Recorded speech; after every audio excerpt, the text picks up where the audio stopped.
সাংবাদিক বন্ধুসকল দুটামান বিষয় আপোনালোকক অৱগত কৰাৰ কাৰণে মই মাতিছিলোঁ আৰু সেই দুটা বিষয় হৈছে কি যে যোৱাকালি আমাৰ যি জেনেৰেল পাৰ্পাছ কমিটিৰ মিটিং অৰ্থাৎ জেনেৰেল পাৰ্পাছ কমিটি মানে হৈছে কি সাধাৰণ কাৰ্য উদ্দেশ্য সমিতি আৰু সেই সাধাৰণ কাৰ্য উদ্দেশ্য সমিতিৰ যোৱাকালি সভা অনুষ্ঠিত হৈছিলে আৰু সেই সভাত আমাৰ উপস্থিত আছিলে মোৰ লগতে উপস্থিত আছিলে parliamentary affairs minister Piyush Hazarika মন্ত্ৰী কেশৱ মহন্ত বিৰোধী দলপতি ৱাজিদ আলী চৌধুৰী কমলেক্ষ দেৱ পুৰকাষ্ট চক্ৰধৰ গগৈ ডক্টৰ জয়প্ৰকাশ দাস শোভাৰাম বসুমতাৰী শ্ৰী বিকন চন্দ্ৰ দাস এই 9জন উপস্থিত আছিলে আৰু এই 9জনীয়া সভাত যোৱাকালি আমি সিদ্ধান্ত লৈছোঁ যে আমি আমাৰ ইয়াতে প্ৰচলিত হৈ থকা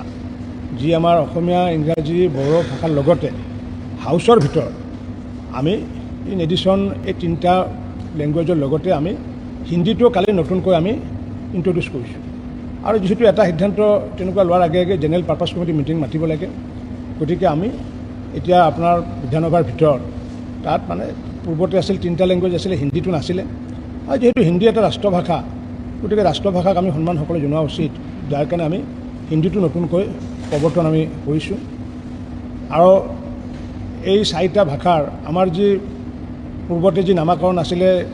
ALA TV বুলি আমাৰ নামাকৰণ আছিলে ALA TVটো আমি অসম বিধানসভা TV বুলি আমি নামাকৰণ কৰিছোঁ।